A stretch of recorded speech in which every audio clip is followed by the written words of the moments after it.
It is February 6th, 2025, 5 p.m. Today was a Thursday. Today's a Thursday, so that means I had my part-time shift.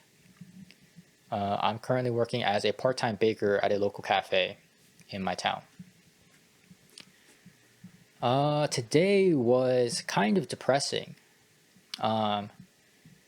Yes, I did say, and I still do. Okay, I did say I have an amazing team, and they are an amazing team. I got to meet a new member of the team today, and he just like everyone else on my team, very patient, understanding. And all the feedback that I'm being given is constructive feedback for sure.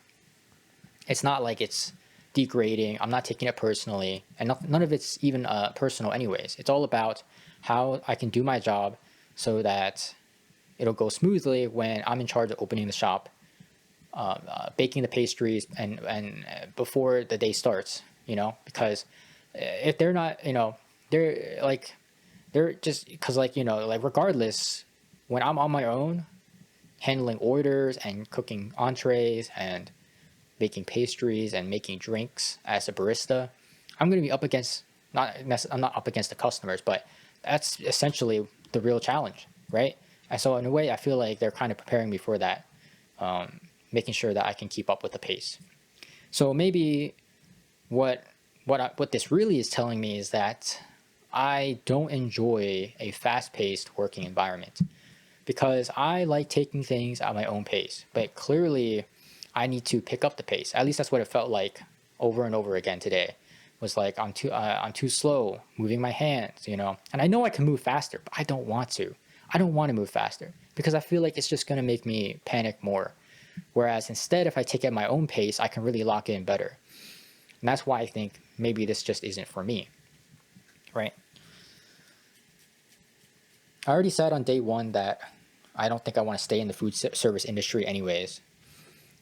And this is just confirming it. It's my third day, by the way. It's my third day. A little bit too early to give up.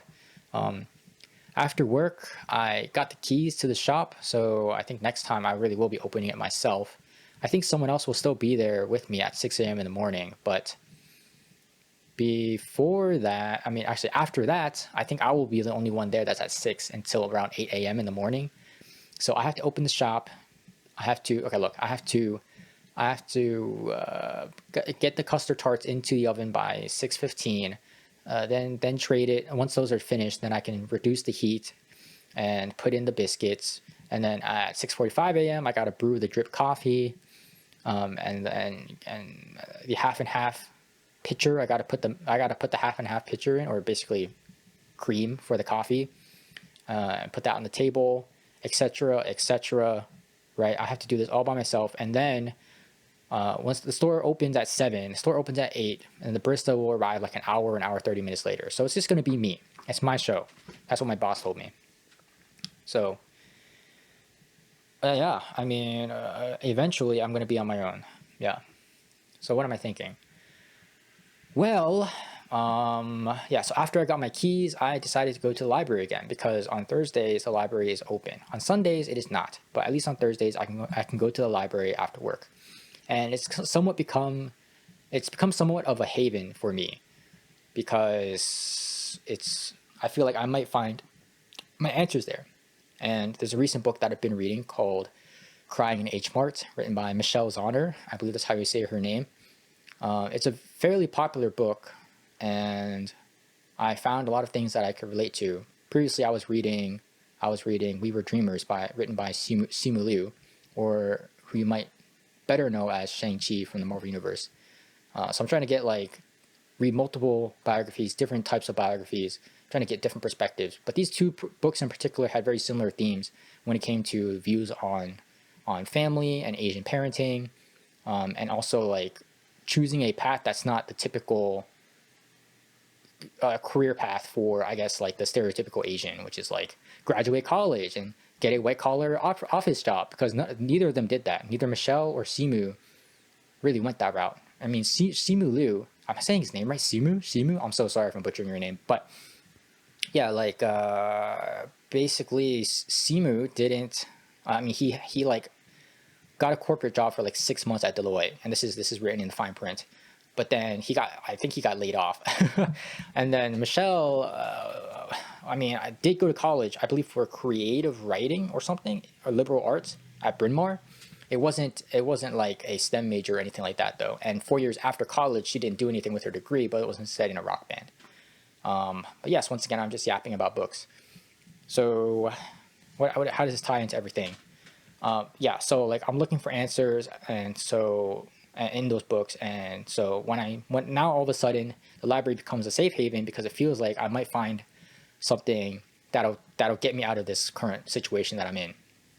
Yeah, and I don't know, like this was the first time I felt that this is kind of soul crushing, and it's a different kind of soul crushing than a corporate office job was, because working at a as an intern at a corporate in a corporate setting, I was literally just falling asleep. I was just bored out of my mind. I didn't care about what I was doing, and I didn't know if it was because I was doing it incorrectly or if this is legitimately what it's going to be like for the next 5-10 years of my life. I was falling asleep.